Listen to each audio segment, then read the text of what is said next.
the difference between a caretaker and a caregiver, because we use them interchangeably as if they're the same word. But there is a nuanced difference. And a caretaker is somebody that does it with an expectation in return. And we don't maybe know about that expectation. We don't realize we're doing it, but it's an exchange. Like a caretaker in an old age home would be looking after somebody in exchange for the salary. They might be doing it because they love that, but there's this expectation. It's a career.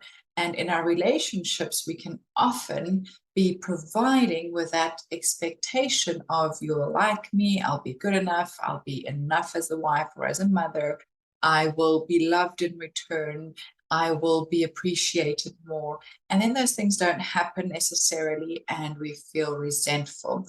The other person, the person taking from the caretaker or receiving from the caretaker, doesn't see the problem because they never asked for it. They didn't say, do this for me or do that for me. And so that resentment can build up. It's not saying that it's okay for them to take advantage, but we're focusing here on ourselves, and in that caretaker position, we can be aware of that expectation. And if there is an expectation, to be able to back up a bit and say, hang on, where am I caretaking and not caregiving? Caregiver, on the other hand, is somebody that does it out of overflow. It's because I love the way it lights you up, because I love doing these things. I love participating in these events, or I love planning things, or I love doing this. I'm doing it from overflow. There's not an expectation of something in return.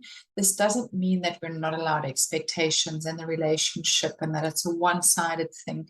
I think caregivers are very good with the boundaries. They can see, hang on, this depletes me and I'm not getting something out of this relationship, but that doesn't affect my giving or my ability to give. It means that I can see this relationship isn't working for me, or I need to express my needs separate to the needs I'm providing for the other person. It's not because I do this, you do that. It's that I can give from the space that I enjoy it and that I love, or the sacrifices that we make in the sense of, I don't really like that, but my kid loves that. You go because you enjoy seeing their face light up, because you enjoy seeing what it does for them.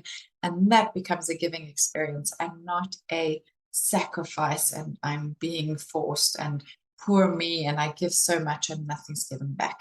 So I hope that helps you to just think about, where am I caretaking and where am I caregiving?